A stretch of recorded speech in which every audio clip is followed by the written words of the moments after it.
त्वमेवासि नारायणस्य स्वरूपम् त्वमेवासि मूलाक्षरं च प्रयागम्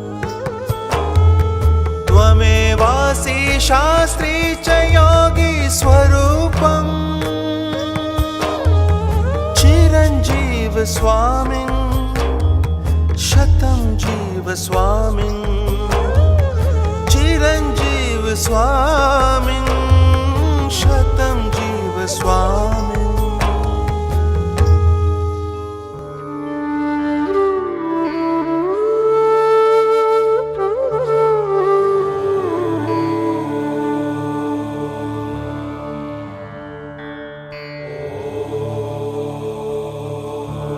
शुभं करोतु कल्याणम् आरोग्यं ज्ञानवैभवम् आत्मीयस्नेहवृद्ध्यर्थं तुल्कुं प्रणमाम्यहम्।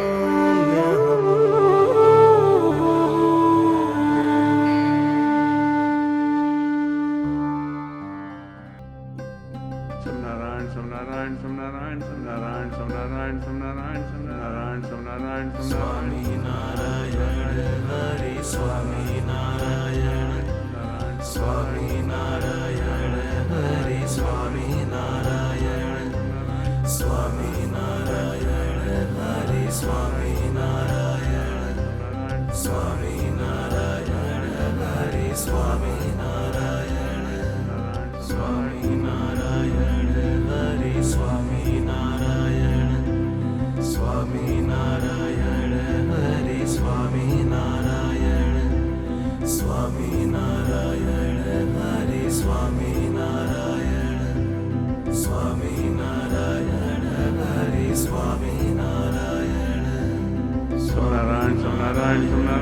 हरि स्वामी नारायण स्वामी नारायण हरि स्वामी नारायण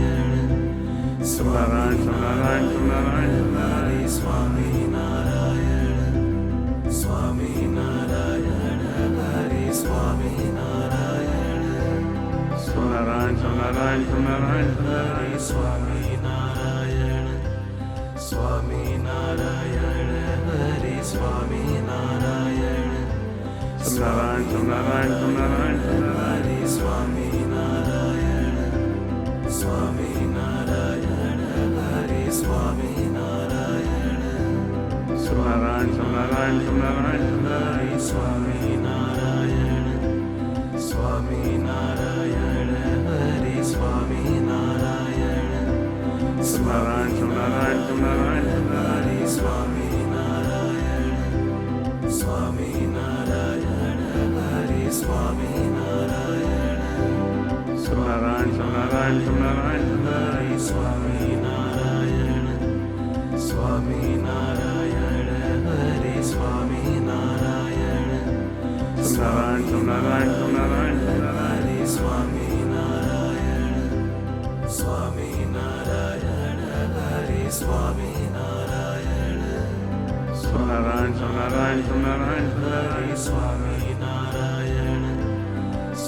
हरि स्वामी नारायण हरि स्वामी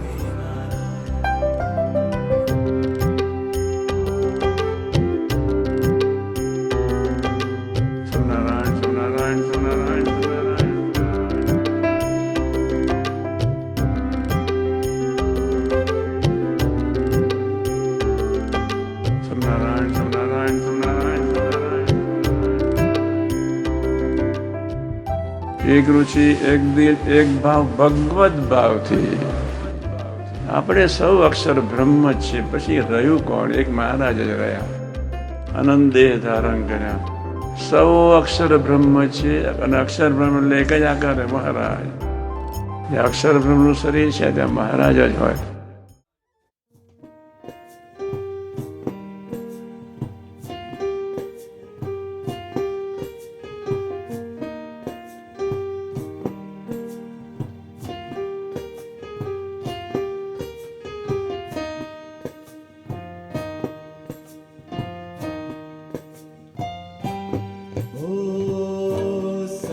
સંબંધ તમારો મળ્યો છે સહજમાં, સંબંધ તમારો મળ્યો છે સહજમાં, વરસાવી મુજ પર,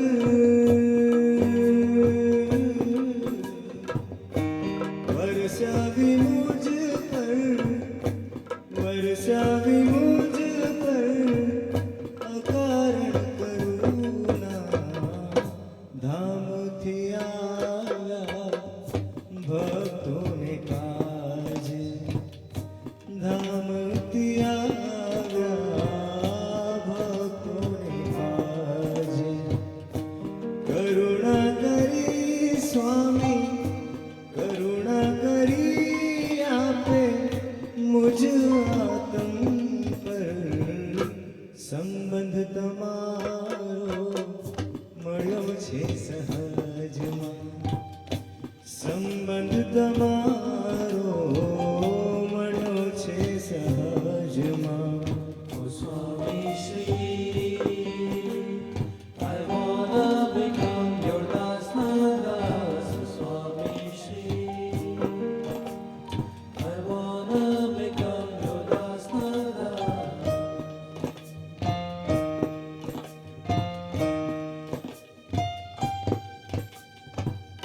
દુર્લભ અતિ જે દર્શન તમારા, કૃપામાં થયા સ્વામી અમને તમારા.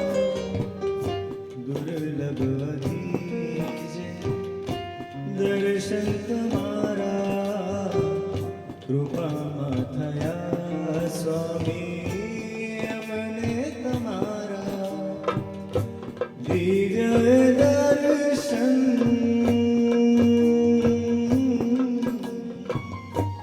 દિવ્ય દર્શન, દિવ્ય સમાગમ, દિવ્ય સ્પર્શનો દિવ્ય છે આનંદ.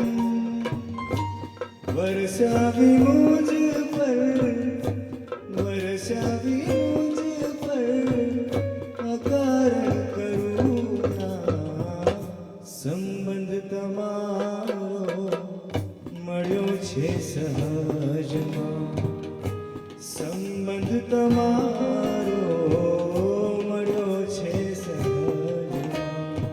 Swami Shri, I wanna become your Dasna Das. Oh Swami Shri, I wanna become your Dasna Das.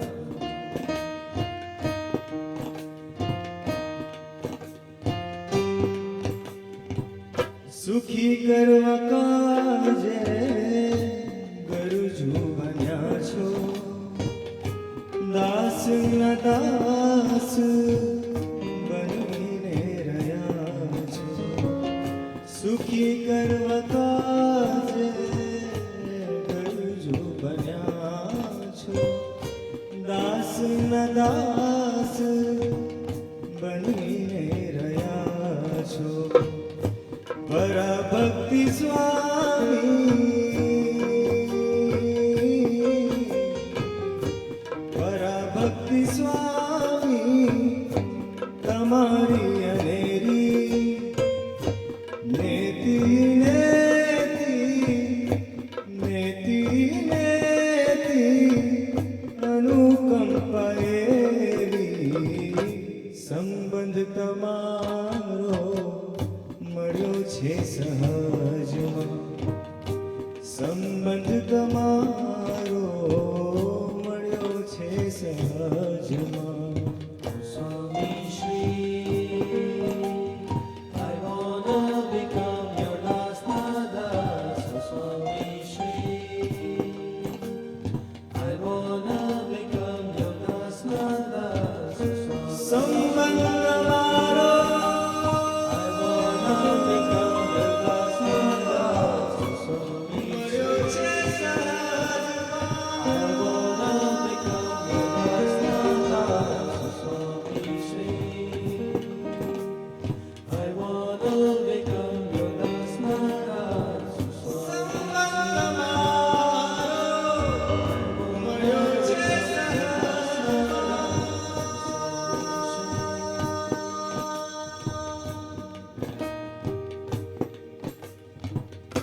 સંબંધ મારો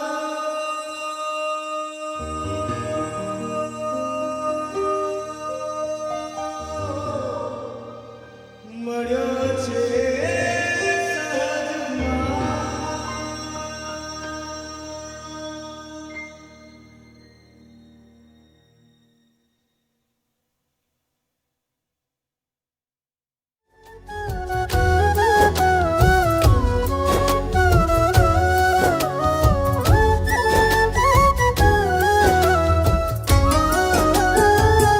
બોલ્યા શ્રી હરિ રે સાંભળો નર નારી હરિજન મારે એક વાર્તા રે સૌને સંભળાવ્યાનું છે મન મારી મૂર્તિ રે મારા લોક ભોગને મુક્ત સર્વે દિવ્ય છે રે ત્યાં તો જોયાની છે જુક્ત મારું ધામ છે રે અક્ષર અમૃત જેનું નામ સર્વે સામ્રતિ રે શક્તિ ગુણે કરી અભિરામ અતિ તેજોમય રે રવિ શશી કોટિક વારણ જાન શીતળ શાંત છે રે તેજની ઉપમા નવ દેવા તેમાં હું રહું રે દ્વિભુજ દિવ્ય સદા સાકાર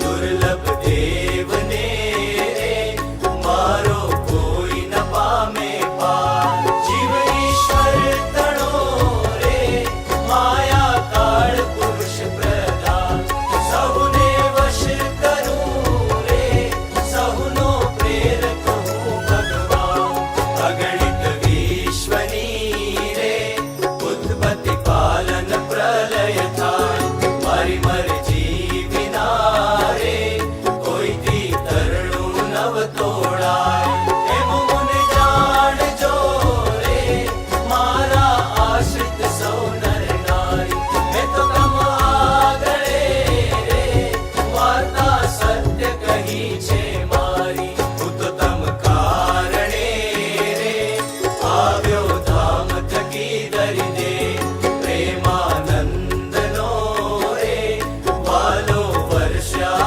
અમૃત મેં વળી સહુ સાંભળો રે મારી વાર્તા પરમ અનુ પરમ સિદ્ધાંત છે રે સહુને હિતકારી સુખરૂપ સહુ હરિભક્તને રે જાવું હોય મારે ધામ તો મને સેવજો રે તમે શુદ્ધ ભાવે થઈ નિષ્કામ સહુ હરિભક્તને રે રહેવું હોય મારે પાસ તો તમે મેલજો રે મિથ્યા પંચ વિષયની આશ મુજ વિના જાણજો રે બીજા માઇક સૌ આકાર પ્રીતિ તોડજો રે જૂઠા જાણી કુટુંબ પરિવાર સૌ તમે પાડજો રે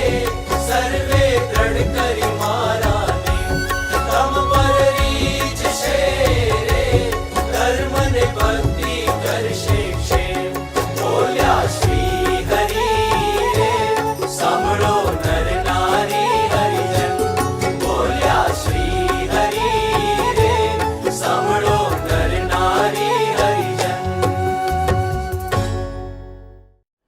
આવી અક્ષરધામથી અવનીમાં જે દેહ ધારી રહ્યા આપ્યા સુખ અપાર ભક્તજનને દિલે ધરીને દયા કીધા ચારુ ચરિત્ર ગાન કરવા જેને કરુણા કરી વંદુ મંગલ મૂર્તિ ઉરધરી સર્વોપરી શ્રી હરિ જેની સાધુ સુવાસે આજ જગમાં શ્રીજી સ્વરૂપે દિશે ધર્મ જ્ઞાન વૈરાગ્ય ભક્તિ મહિમા એક એકથી શ્રેષ્ઠ છે બોલે બોલે અમોલ શબ્દ મધુરા સાક્ષાત સુધા તો જરે એવા સ્વામી હરિ પ્રસાદ વિભુને સ્નેહે નમી સૌતરે. સજાનંદ સ્વામી મહારાજની જય, અક્ષર પુરુષોત્તમ મહારાજની જય, શાસ્ત્રીજી મહારાજની જય, યોગીજી મહારાજની જય, પ્રગટ ગુરુ હરિપ્રસાદ સ્વામીજી મહારાજની જય, આત્મીય સમાજની જય જય જય, દાસના દાસ થવાની જય જય જય. થોડા દિવસો પહેલાં આપણે એક ટૉપિક પર વાત કરી હતી, સાંખ્ય વિના અર્ધો સત્સંગ કહેવાય.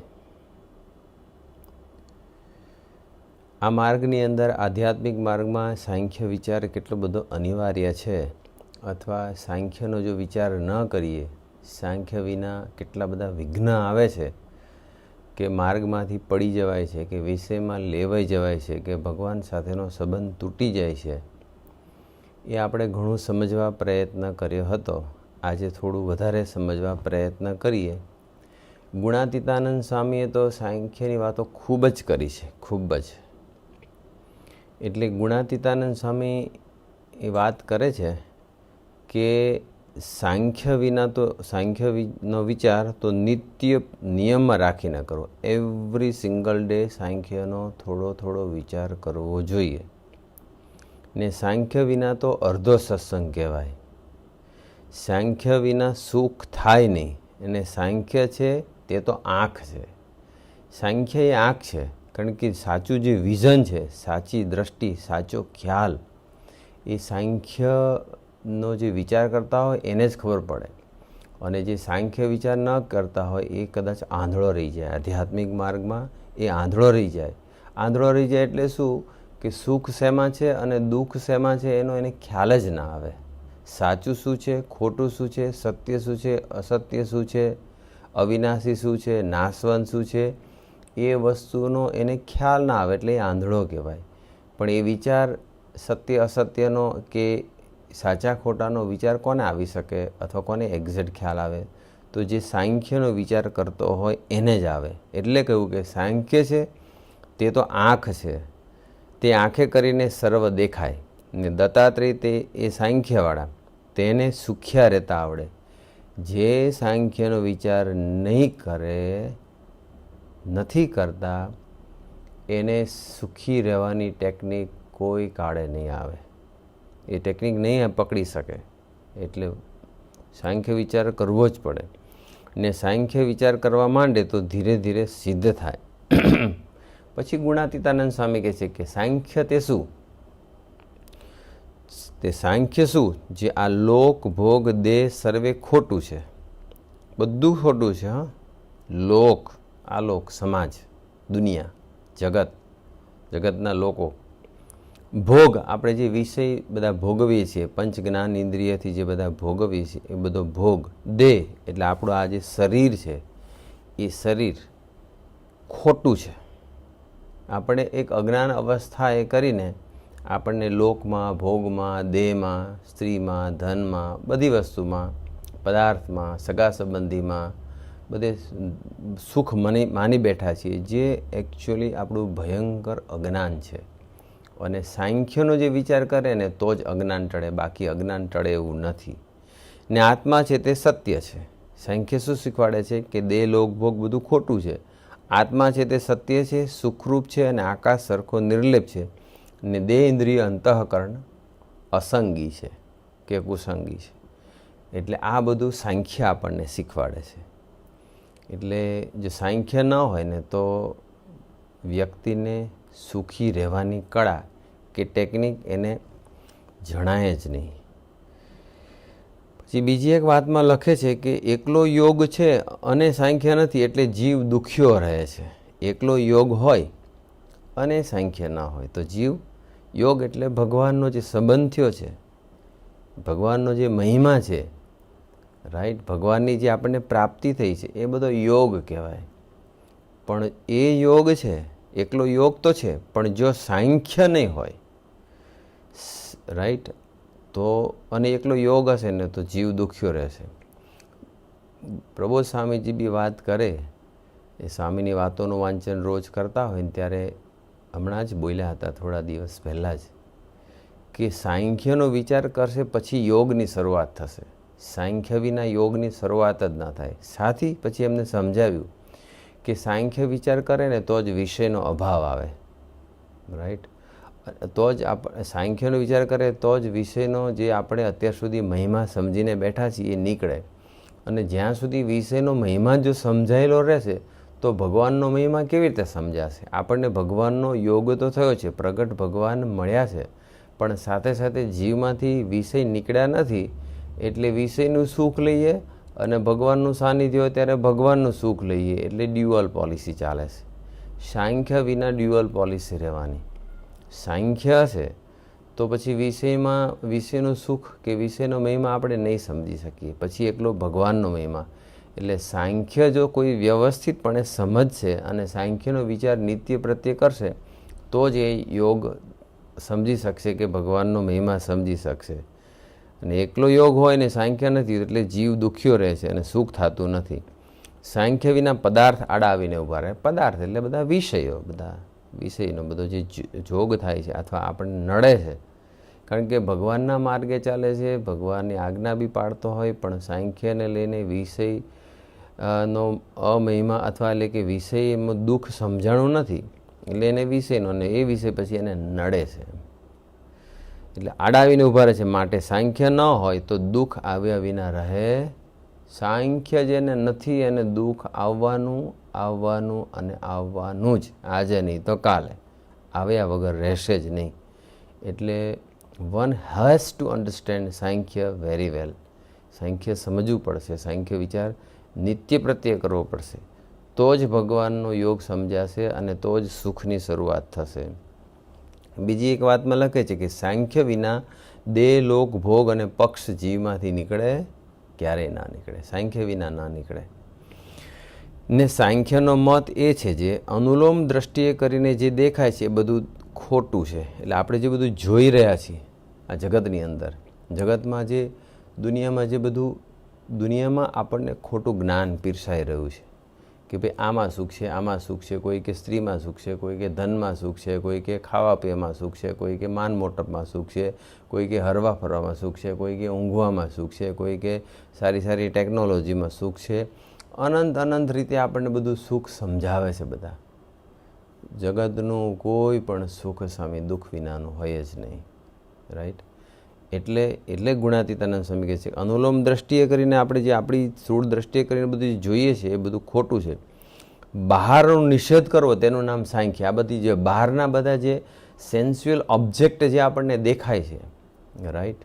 કોઈને બધે આઉટિંગ કરવાનું ગમતું હોય, કોઈને કંઈ બધા એકદમ જાણે બધા પ્લેસ હોય, સારા પ્લેસ, બ્યુટિફુલ પ્લેસ હોય, નેચરલ હોય કે મેનમેડ હોય કે એ બધામાં ફરવાનું જ ઘણાને બહુ એવું બધું ગમે, બહાર જોવાનું બધું ગમે, રાઈટ. ઇવન પ્રાકૃતિક સૌંદર્ય છે તો એ નેચરલ છે, પણ તો બી એનું સુખ અવિનાશી નથી.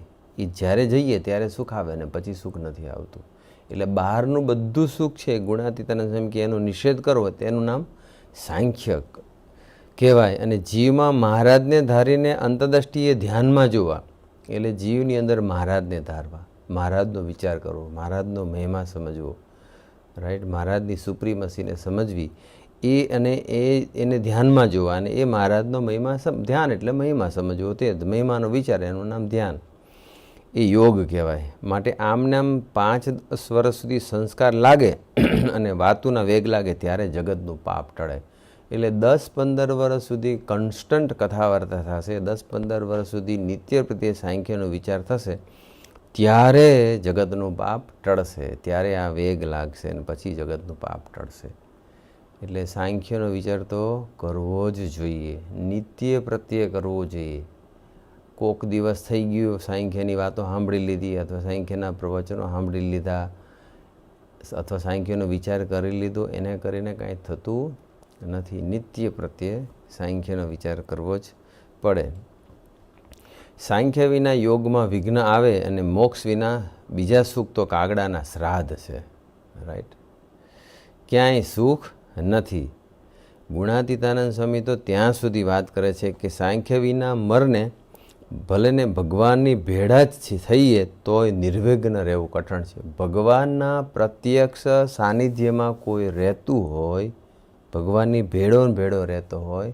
ભગવાન જ્યારે ધરતી પર પધારે, આપણને ભગવાન મળ્યા છે, તો એ પ્રગટ ભગવાનના પ્રત્યક્ષ સાનિધ્યમાં પણ જો કોઈ સાધક કે ભક્ત રહેતો હોય પણ જો સાંખ્યનો વિચાર નહીં કરે તો એને નિર્વિઘ્ન રહેવું કઠણ છે. એ પણ વિષયમાં લેવાઈ જશે, એ બી ગમે ત્યારે પ્રથમ 18નો લોપ કરશે, રાઈટ. એટલે એને વિઘ્ન આવવાનું, એને દેશકાળ લાગવાના છે. આજે નહીં તો કાલે, કાલે નહીં તો પરમ દિવસે, આજ ગમે ત્યારે લાગ્યા વગર રહેશે જ નહીં. ભગવાનની ભેળો રહેતો હોય, પૂર્ણ પુરુષોત્તમ નારાયણ પૃથ્વી પર પધાર્યા હોય ને એની ભેળો રહેતો હોય અને જો સાંખ્યનો વિચાર નહીં કરે તો એને વિઘ્ન આવ્યા વગર રહેશે નહીં. એટલે આ બધું સાંખ્ય વિચાર કરવો જ પડે, સાંખ્ય વગર. કારણ કે આપણે જે માની બેઠા છીએ, આજે આ શરીર છે, આપણે જે શરીરની અંદર જે સુખ માની બેઠા છીએ, ગુણાતીતાનંદ સ્વામી લખ્યું કે શરીરમાં એટલું બધું દુઃખ છે પણ એ છતાં એની સાથેની પ્રીતિ આપણને ટળતી નથી. 9 દ્વારે નરક જરે છે, 9 દ્વારે, રાઈટ. આ 2 આંખ, એમાંથી શું નીકળે છે? નરક જ નીકળે, કે એમાંથી કંઈ સારી વસ્તુ નથી નીકળતી. 2 કાન, 2 ને 2 4, એમાંથી શું નીકળે છે? ગંદકી જ નીકળે છે. આ નાક, એમાંથી શું નીકળે છે? ગંદકી જ નીકળે છે, નરક જ જરે છે. આ મોઢું, થૂકીએ કે કંઈ પણ વોમિટ કરીએ કે કંઈ પણ મોઢામાંથી કાઢીએ છીએ, ભલે ને ગમે એટલું સારું સારું ખાધું હોય પણ એ નીકળે તો ગંદકી જ નીકળે છે. 2, 2 4, 6, 7, આ પરસેવા માટે બધું નીકળે છે શરીરમાં, આ બધી શુદ્ર ગંદકી જ. શીશના ગુદા, ગંદકી જ. એટલે 9 દ્વારમાંથી નરક જ જરે છે. છતાં પણ દેહને વિશે એટલી બધી આસક્તિ થઈ ગઈ છે જીવને કે દેહ દુઃખરૂપ છે, દેહમાં રોગ આવે છે, દેહનો કોઈ નિર્ધાર નથી, દેહ ગમે ત્યારે પડી બી જાય છે, રાઈટ. તો પણ દેહને વિશે આસક્તિ હોવાને કારણે દેહ સાથેની પ્રીતિ ટળતી નથી. અને એ આસક્તિ તો જ જાય જો સાંખ્યનો વિચાર કરે. બાકી છે શું આપણા શરીરમાં? ગુણાતીતાનંદ સ્વામી લખે છે કે આ દેહમાં તો હાડકાં, પરુ, પાચ, લાળ અને લીંટ ભર્યા છે, રાઈટ. ને 9 દ્વારે નરક જરે છે, ને કેવળ નરકની કોથળી છે ને ઉપર ચર્મ મઢ્યું છે. આ જે ચામડી છે આ બધી એ મઢી છે. દરેકનો શેપ જુદો હોય, દરેક સ્કિનનો કલર ટોન જુદો હોય, રાઈટ. એટલે યુવાન હોય તો થોડા ક્યુટ દેખાતા હોય, નાના હોય તો ક્યુટ દેખાતા હોય, અને પછી જેમ જેમ એજ થતી જાય તેમ એની ક્યુટનેસ ઓછી થતી જાય. પણ આફ્ટરઓલ છે શું? સ્કિનથી આ શરીરને મઢેલું છે. અંદર તો એમ જુઓ તો નરીઓ બધું હોય, લોહી ને હાડકાં ને માંસ ને મેદ ને મજ્જા ને બધા સ્નાયુઓ છે, અને બધું અંદર મળથી ભરેલી કોથળીઓ છે, બધી મૂત્રથી ભરેલી બધું છે અંદર. એકે વસ્તુમાં સારાવાટ નથી. એવું આ ગંદકીની આ દેહ, આ કોથળી છે એ ગંદકીથી ભરપૂર છે અને એને ચામડાથી મળેલું છે. અને જીવ એકબીજા સામે જોવે છે તો બીજાના શરીરના રૂપ, રંગ અને આકાર જોવે છે. અંદર તો બધો કચરો જ ભરેલો છે. પંચ મહાભૂતનો નર્યો વિકાર જ છે, નરી ગંદકી જ છે, અને એને ચર્મથી મળેલું છે, બાકી માલ તો અંદર કાંઈ છે જ. આવો વિચાર નિત્ય પ્રત્યે કરવો પડે, નહીં તો દેહમાંથી પ્રીતિ નહીં ટળે, આસક્તિ નહીં ટળે, અને દેહના સુખે સુખ્યા થશું, અને દેહ કોઈ દિવસ સુખી રહેવાનો નથી. એટલે આપણે આ વિચારને નિત્ય પ્રત્યે કરવો જોઈએ. એટલે દેહરૂપી આ ઘર, આ ઘરની અંદર આપણે બધા બેઠા છે. ગુણાતીતાનંદ સ્વામી લખે છે કે દેહરૂપી ઘર છે તે અંતે મેલવું, મેલવું ને મેલવું, અને આત્મારૂપી ઘર છે તેમાં રહેવું, રહેવું ને રહેવું.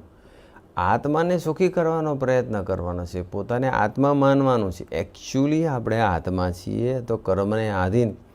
આ જે શરીર છે ને એ આપણું પ્રારબ્ધ જે પૂર્વમાં જે કર્મ કર્યા છે એ કર્મને લઈને જે બનેલું પ્રારબ્ધ છે તે આપણું આ શરીર છે. પણ શરીર આપણે નથી. આ જે દેખાય છે અમારું આ જે શરીર છે, તમારું જે શરીર છે એ આપણું સ્વરૂપ નથી. આપણે તો એકચ્યુઅલી આત્મા છીએ. પણ અજ્ઞાન અવસ્થાએ એવી આપણી બધી અણસમજણ કે અજ્ઞાન એવું પેસી ગયેલું છે કે દેહને પોતાનું રૂપ માની બેઠા છીએ, જે આપણે નથી.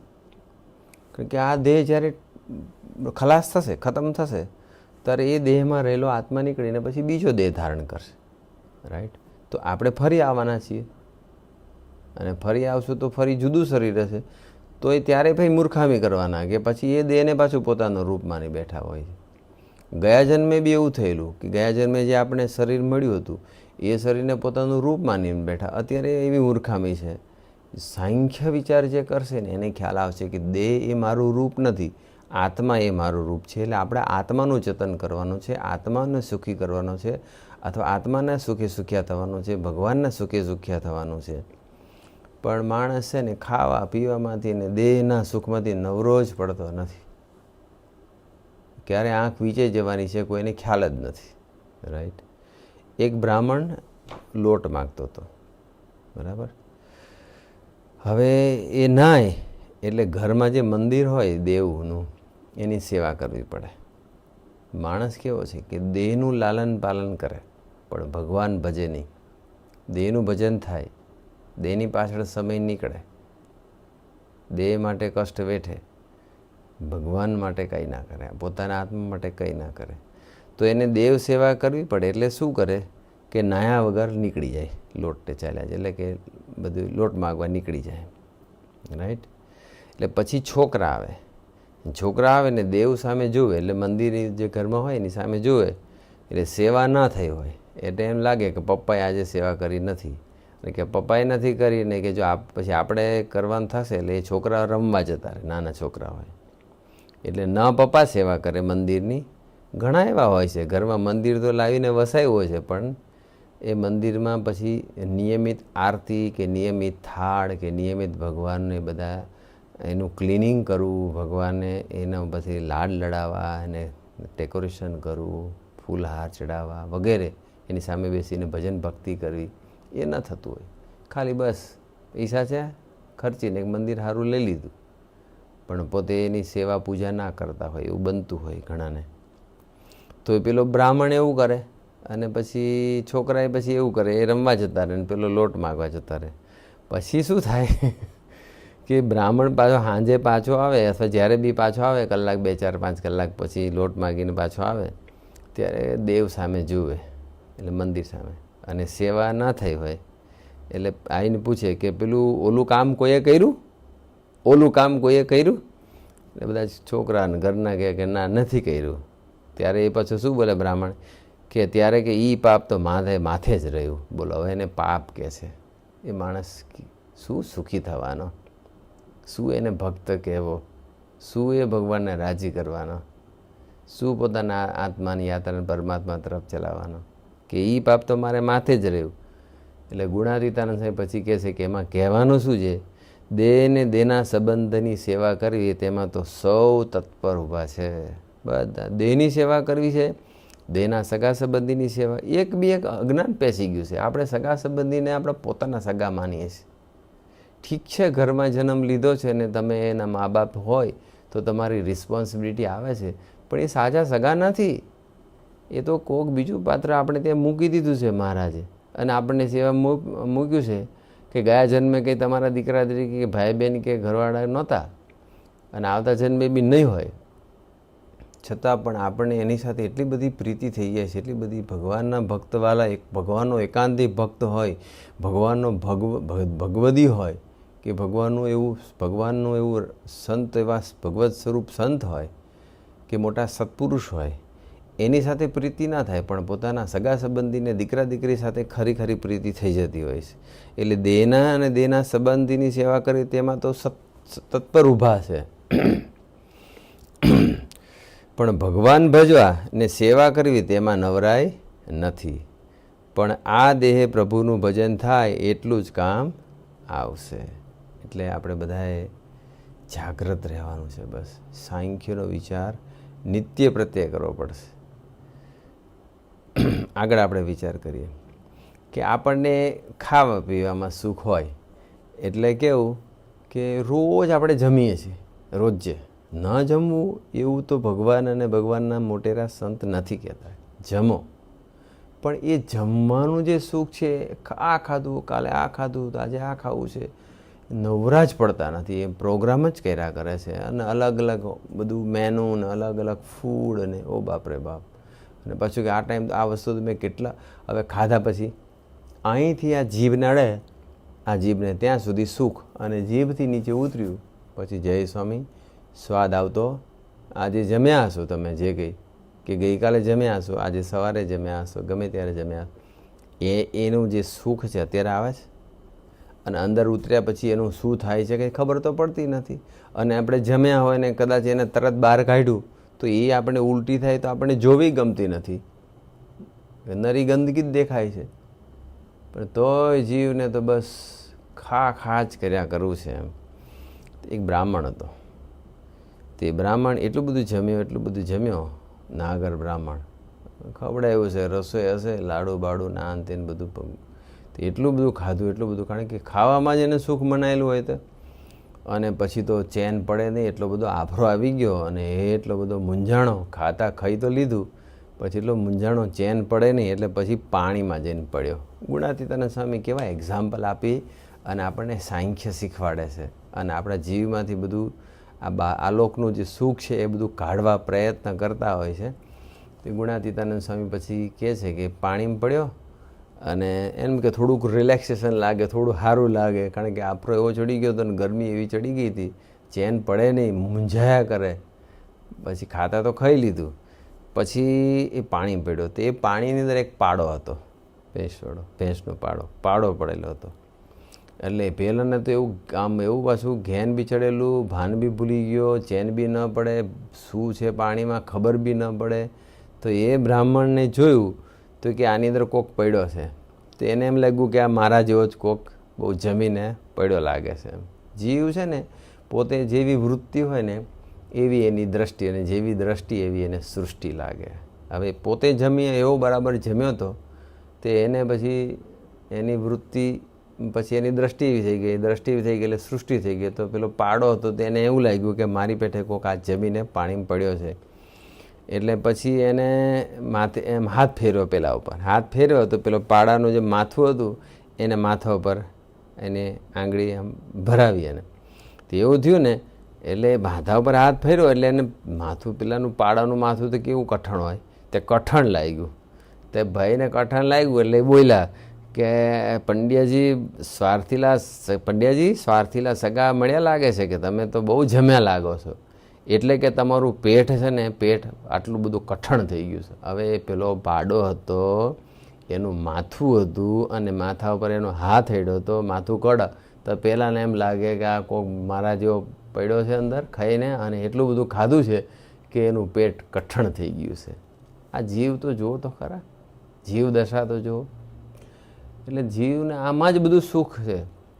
અને તમે જુઓ દુનિયામાં ગમે એટલું ખાનારા હશે, ગમે તેટલી સ્ત્રીને ભોગવનારા હશે, પંચવિષયને ભોગવનારા હશે, રાઈટ, કોઈને કોઈ રીતે સુખ તો થયું જ નથી. એને જ્યારે વિષયનો જ્યારે કોન્ટેક્ટ થાય છે, વિષયનો સંબંધ થાય છે, ત્યારે જીવને અજ્ઞાન અવસ્થાએ કરીને એની ફિલિંગ આવે છે કે મને સુખ આવે છે. પછી શું?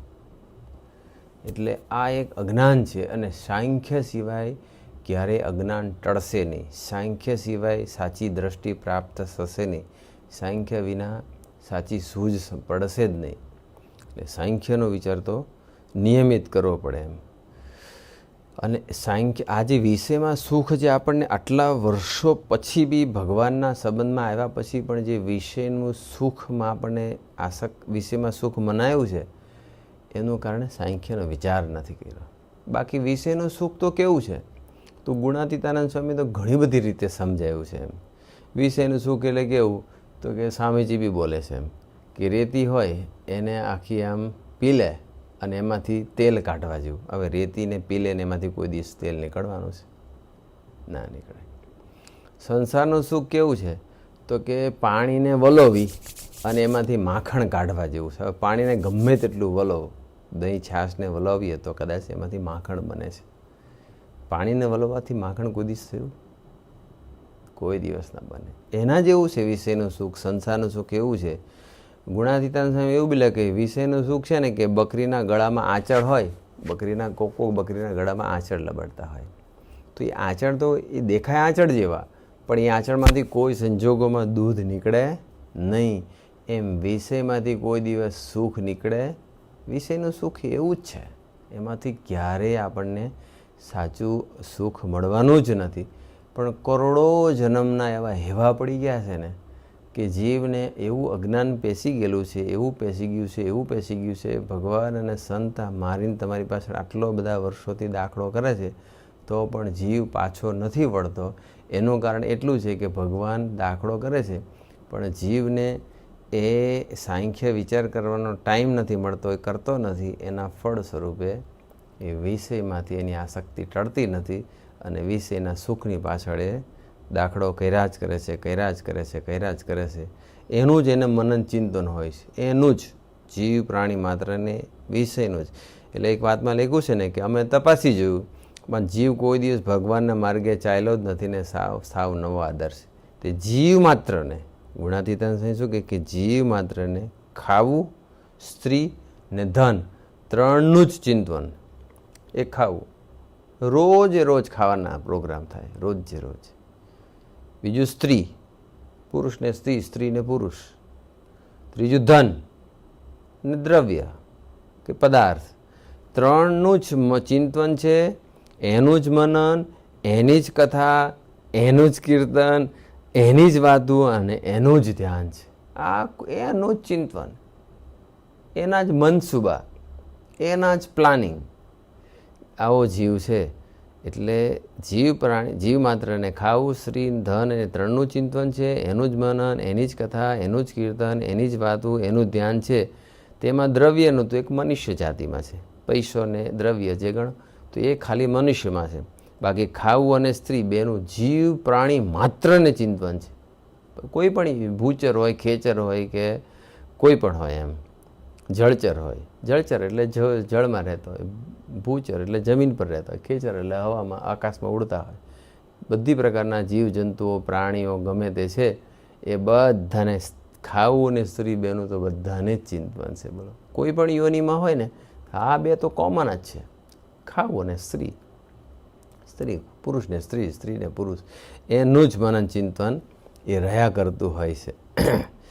એટલે આગળ વાત આવે છે. એટલે પછી ગુણાતીત કહે છે કે એવું કેમ થયું છે કે ભગવાને માયાનો ફેર ચડાવી દીધો છે. હવે માયાનો ફેર એટલે ચડાવ્યો છે કે માયાને લઈને પુરુષને સ્ત્રીમાં હેત થાય, સ્ત્રીને પુરુષમાં હેત થાય અને પુરુષને સ્ત્રીમાં હેત થાય એટલે જગતની ઉત્પત્તિ ચાલુ રહે છે. પણ એ માયા ભગવાને મૂકી છે એ સ્ત્રી પુરુષનું જે આકર્ષણ રાખ્યું છે એનું કારણ કે ઉત્પત્તિ. પણ હવે એને એ થોડુંક આકર્ષણ રાખ્યું એટલે થોડું સુખ જેવું રાખ્યું છે, એકચ્યુઅલી નથી.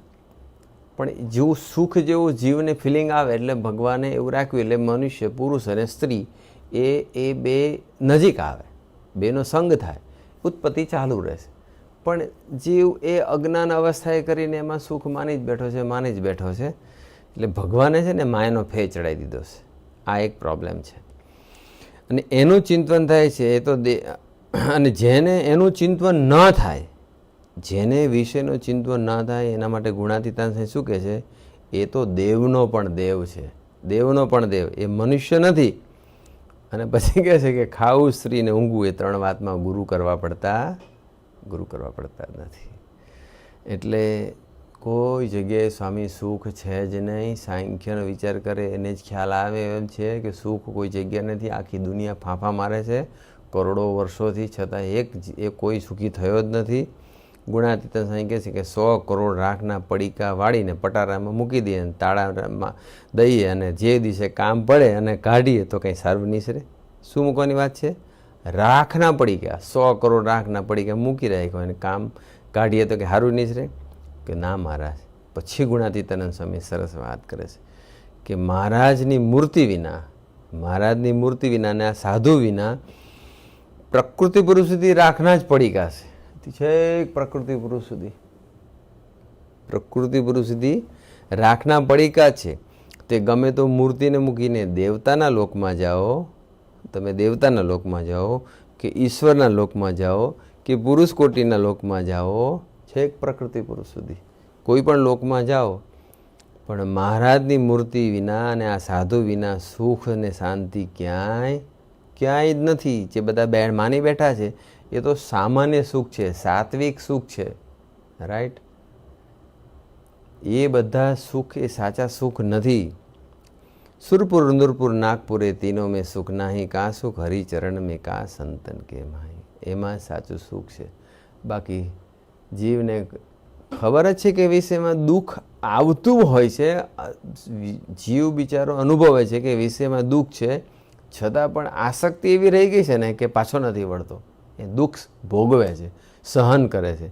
એક જણને એની બાયડીએ ખૂબ માર્યો.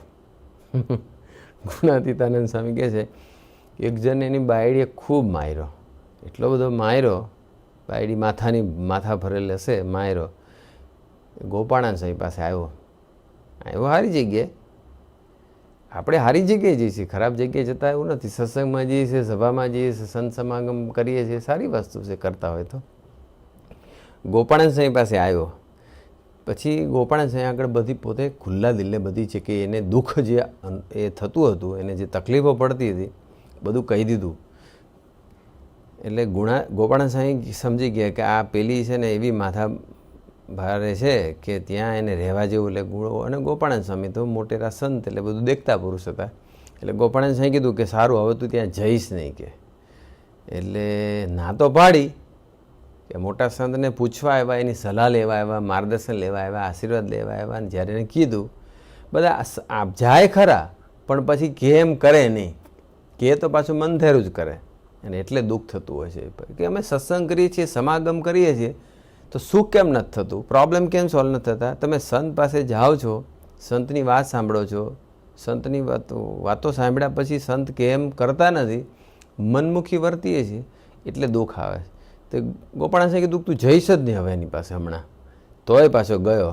અને એ ગયો તો પેલી તો એટલી બધી ખતરનાક હતી કે એને ખાડો ગાળી રાખેલો, ખાડો તૈયાર જ રાખ્યો હતો. અને જેવો આવ્યો પેલાને ખાડામાં નાખીને જીવ તો દાટી દીધો. આ કેવું છે વિષયનું સુખ. કોઈ જગ્યાએ સ્વામી સુખ નથી, કોઈ જગ્યાએ સુખ નથી. પણ જીવને એટલી બધી વિષયમાં આસક્તિ કરોડો જન્મના હેવા પડી ગયા છે, એને આસક્તિ થઈ ગઈ છે કે પાછો વળતો નથી. અને એ જો પાછા વળવું હોય તો નિત્ય પ્રત્યે સાધુનો સમાગમ કરવો પડે, નિત્ય પ્રત્યે સાંખ્યનો વિચાર કરવો પડે, નિત્ય પ્રત્યે કથા વાર્તાનું મનન ચિંતન કરવું પડે. રાઈટ. બાકી સ્વામી આ દેહનો કોઈ નિર્ધાર છે ખરો? ક્યારે શું થવાનું છે? ઘણા એ બધા લાખો કરોડો રૂપિયા ખર્ચે લગ્ન પાછળ. ઘણા મેં એવા જોયા છે, કરોડો 2 કરોડ ખર્ચે લગ્ન પાછળ. એટલો આનંદ લૂંટે, એટલો આનંદ લૂંટે અને એટલો દેખાડો કરે બધાને, અને એટલા બધાને બોલાવે ને એવું ભવ્ય ડેકોરેશન. એ બસ 500 1000 2,000 રૂપિયાની ડીશ હોય, એ કરોડ 2 કરોડ ખર્ચી કાઢે. પૈસા હોય એટલે ખર્ચે, ના હોય ઓછો ખર્ચે પણ ખર્ચે. ઘણા તો દેવું કરીને લગ્ન કરે. અને પછી અને પેલાને આનંદ, એના મા બાપને આનંદ હોય અને પેલા 2 જણને આનંદ હોય. અને ખબર જ ના હોય કે અઠવાડિયામાં, મહિના 2 મહિના, વર્ષ 2 વર્ષમાં છૂટાછેડા થઈ જશે. જય સ્વામી નારાયણ. કશું નિર્ધાર નથી સ્વામી. બધું લગ્ન ન કરવા જોઈએ કે ખાવું પીવું ન જોઈએ એવું નથી કહેતા, ના નહીં પાડતા ગુણાતીત એવું ના કરશો, મહારાજ ના નથી. પણ માનો કે આ તો કરવું પડે એટલું કરવાનું છે, બાકી સુખ એમાં છે નહીં. સુખ ભગવાન અને ભગવાનના સાધુની અંદર છે, બાકી ક્યાંય સુખ છે નહીં. ભગવાનની વાતોમાં સુખ છે, શુભ વિચારોમાં સુખ છે.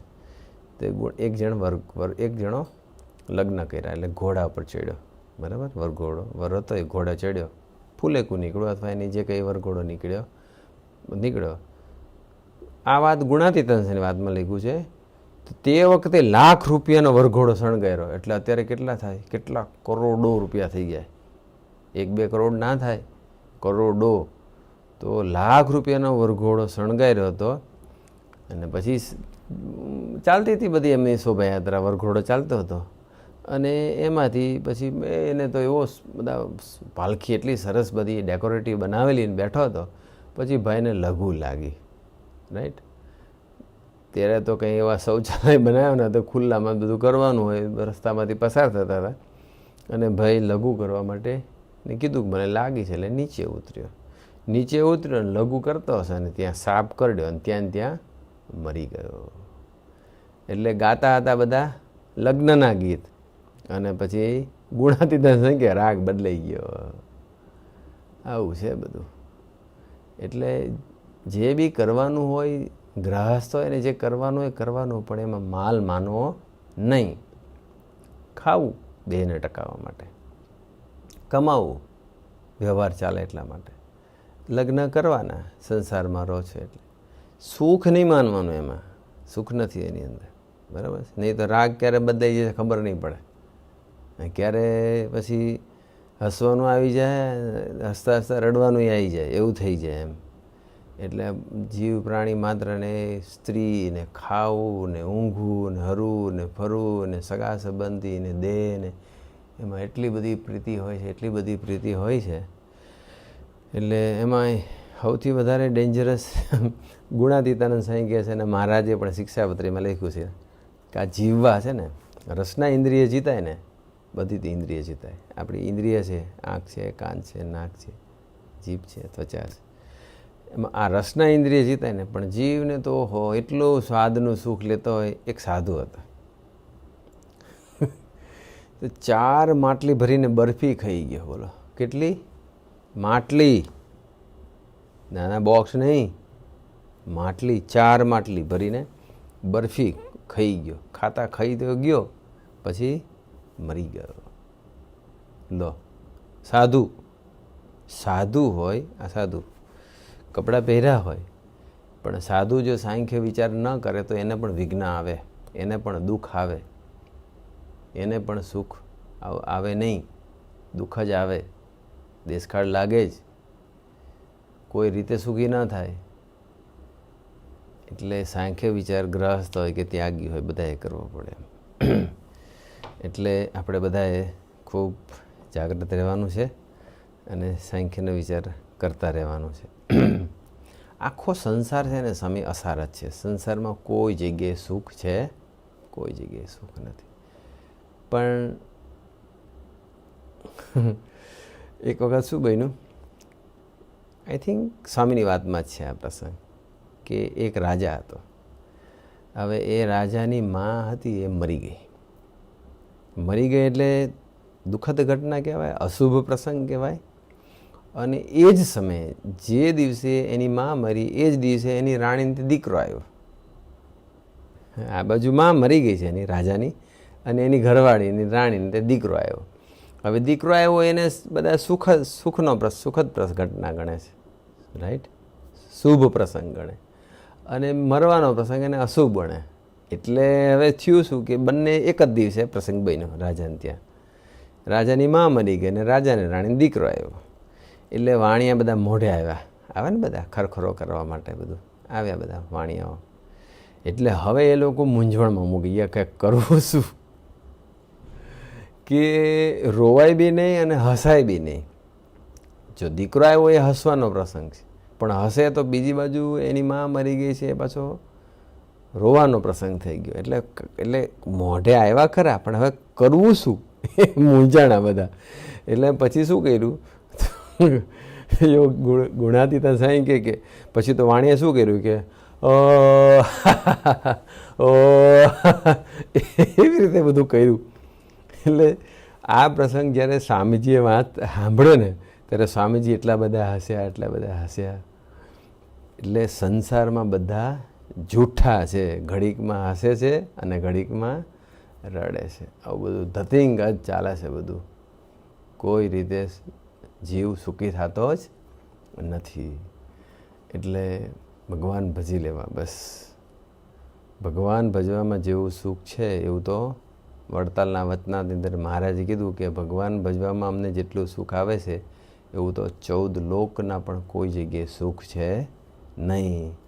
પણ એ ભગવાન ભજવાનો સુખ તો આવે જો ભગવાનનો મહિમા સમજાય તો. અને એ મહિમા તો જ સ્વરૂપ સમજાય, તો વિષયનો દુઃખ સમજાય. એટલે કે સાંખ્યનો વિચાર કરશે એને જ મહિમા સમજાશે, અને જેને ભગવાનનો મહિમા હોય એ જ ભજી શકશે, અને જે ભગવાન ભજશે એને સુખ આવશે.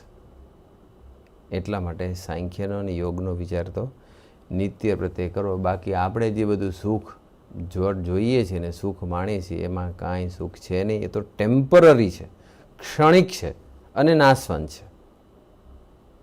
એની કન્સિસ્ટન્સી એ સુખની નથી રહેવાની. એ સુખ અખંડ નથી રહેવાનું, ક્ષણિક જ છે. એક જણ છે ને, એક અંબરીશહરી ભગત અમરનાથની યાત્રાએ ગયા હશે. જઈને આવ્યા અને ફર્સ્ટ ટાઈમ ગયેલા, એટલે ત્યાંની જે બધી બ્યુટી, પ્રાકૃતિક સૌંદર્ય બધું જોયું, એટલે તો એને બહુ મજા પડી ગઈ. એ બધો બરફ બી જોયો અને ગ્રીનરી બી જોઈ અને માઉન્ટેન ને બધા રિવર્સ ને લેક્સ ને બધી ગ્રીનરી ખૂબ જોઈ, બધું મજા આવી ગઈ હશે એને. એટલે પછી આવ્યા પાછા, પછી સ્વામીજીને મળ્યા અને સ્વામીને કીધું કે સ્વામીજી અમે અમરનાથ ગયા હતા. સ્વામી કે સર, પછી કે સ્વામીને કીધું સ્વામી એની અંદર ભગવાને એટલું બધું પ્રાકૃતિક સૌંદર્ય મૂક્યું છે, એટલું બધું પ્રાકૃતિક સૌંદર્ય મૂક્યું છે, આમ ત્યાં જઈએ ને, સ્વામીને વર્ણન કરતા હતા બધું ત્યાંનું, ત્યાં જઈએ ને તો કે આમ આખું જગત ભૂલી જવાય. એ સ્વામીજી એની વાત તો સાંભળી લીધી. સ્વામીજીને થોડું દુઃખ બી થયું હશે કે આને ભગવાનનું સુખનો જો અનુભૂતિ નથી થઈ, એટલે બીજા બધા સુખમાં એ રાંચી રહ્યા છે. પછી પણ સ્વામીએ બીજું કાંઈ ના કીધું, પણ સ્વામી એટલું જ કીધું, સ્વામી કે એ તો પ્રકૃતિનો પ્રભાવ છે, નીચે આવો એટલે તમે એવા ને એવા જ. એટલે આપણે કોઈ વસ્તુ જોઈને આવ્યા હોય, પણ તે વખતે આપણે એમ લાગે શું બ્યુટીફુલ છે, પણ ઘરે આવો એટલે એ બ્યુટીફુલ જે વસ્તુ હતી એનું સુખ ઘરે બેસતો ત્યારે આવશે. કોઈ પણ સુખ સ્વામી પરમનન્ટ નથી. જગતનું બધું સુખ ક્ષણિક છે અને નાશવંત છે અને દુઃખરૂપ છે, એ ક્યારે ભૂલવું જોઈએ નહીં. એટલે આપણે બધાએ નિયમિત વિચારમાં રહેવાનું. કોઈ પણ ગ્રહસ્થ હોય, ઘર બનાવે, એને એક ડ્રીમ હોય, બરાબર, મારું પોતાનું ઘર થઈ જાય, સારું ઘર થઈ જાય, એટલે એ હતી બંને હસબન્ડ ને વાઈફ એટલો દાખલો કરે, એટલી મહેનત કરે, સારી જોબ મેળવે, સારું કમાય અને પછી ઘર બનાવે. પણ એ ભૂલવાનું નથી કે એ ઘર, એમાં આપણે કાયમ નથી રહેવાનું. આ દેહમાં જ નથી રહેવાનું, તો પછી ઘરમાં કેવી રીતે રહેવાનું છે? કોઈ પણ ક્રિયા કરતી વખતે એક સાંખ્યનો વિચાર રહેવો જોઈએ.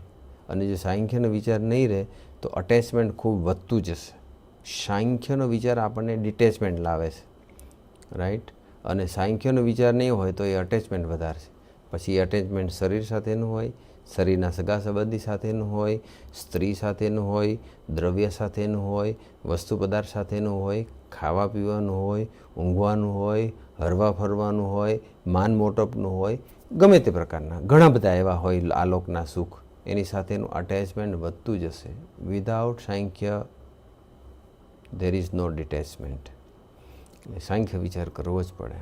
એટલે સ્વામીજી પોતે બોલેલા ને, સ્વામીજી એક વખત કહેલું કે જ્યારે હરિધામ મંદિરનું એ ખાતમુહૂર્ત કર્યું અને જ્યારે એનો પહેલો ટચકો માર્યો, જ્યારે ખોદકામ થયું ને પછી જે એ ત્રિકમથી કે ટચકો માર્યો હશે, નરાશ કે ત્રિકમથી જે બી ટચકો માર્યો છે, ત્યારે સ્વામીજી કે મને એ વિચાર આવતો હતો કે હરિધામ બનાવવું છે તો સરસ, રાઈટ? સ્વામીજી આપણા સૌ માટે સરસ હરિધામ બનાવ્યું, અદ્ભુત હરિનું એ ધામ બની ગયું.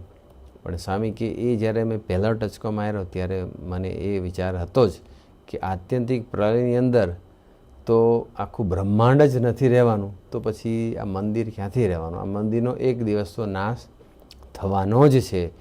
એવા સમજણ સાથે સ્વામી કે મેં આ મંદિર, હરિધામનું મંદિર મેં બાંધ્યું છે.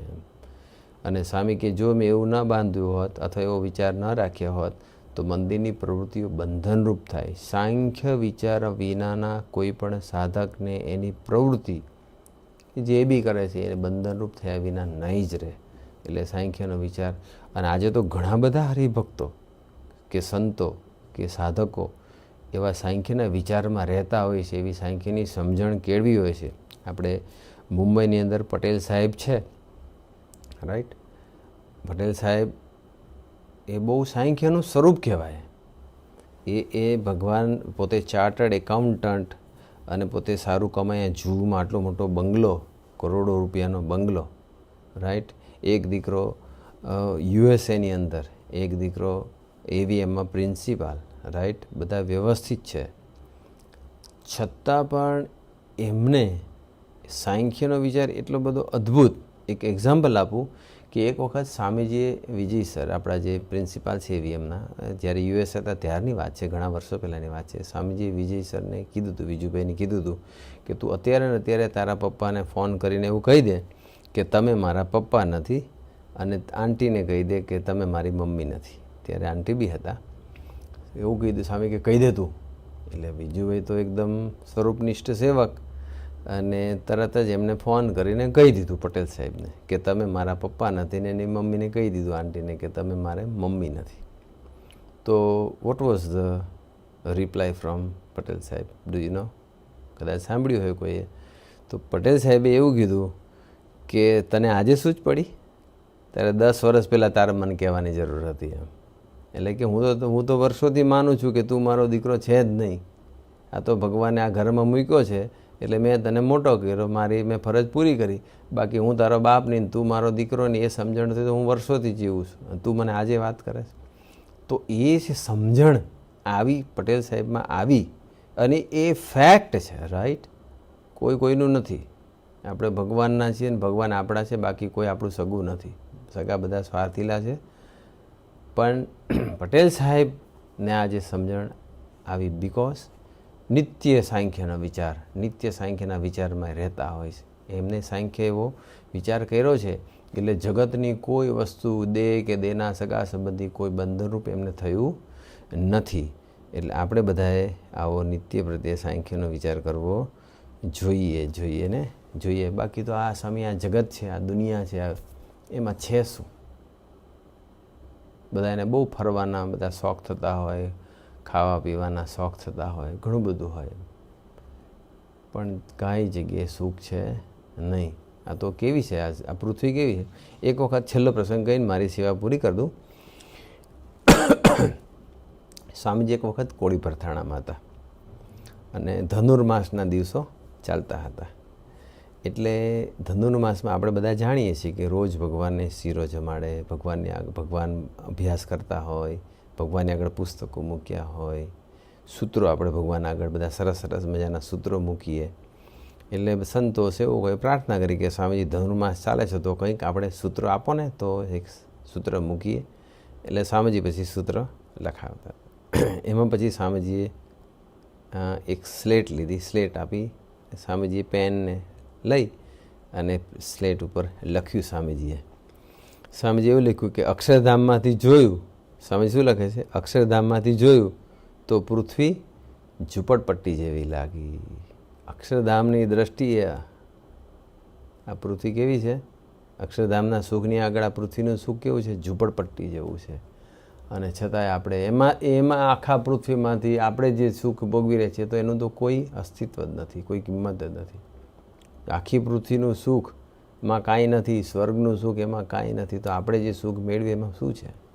પણ એ આપણેમાંથી પાછા નથી વળી શકતા. એ આપણું અજ્ઞાન છે, અને એ અજ્ઞાન ટાળે સાંખ્ય વિચાર. એટલે અગાઉ બી આપણે એક વખત વાત કરી હતી પાર્ટ 1. આજે પાર્ટ 2માં પણ આપણે સમજવા પ્રયત્ન કર્યો કે આપણે સાંખ્યનો વિચાર નિત્ય પ્રત્યે કરવો જોઈએ. પણ પ્રોબ્લેમ શું છે કે આપણે સાંખ્યનો વિચાર કરીએ તો છીએ, તો આપણે ઘણો વાર પ્રશ્ન બી થાય કે હું સાંખ્યનો વિચાર કરું તો છું, તો પછી કેમ મને હજુ આ બધા હું વિષયમાં લેવાઈ જાઉં છું, કે મને બધા વિઘ્ન આવે છે, રાઈટ, કે મને દુઃખ આવે છે, તો પછી કેમ એવું થાય છે?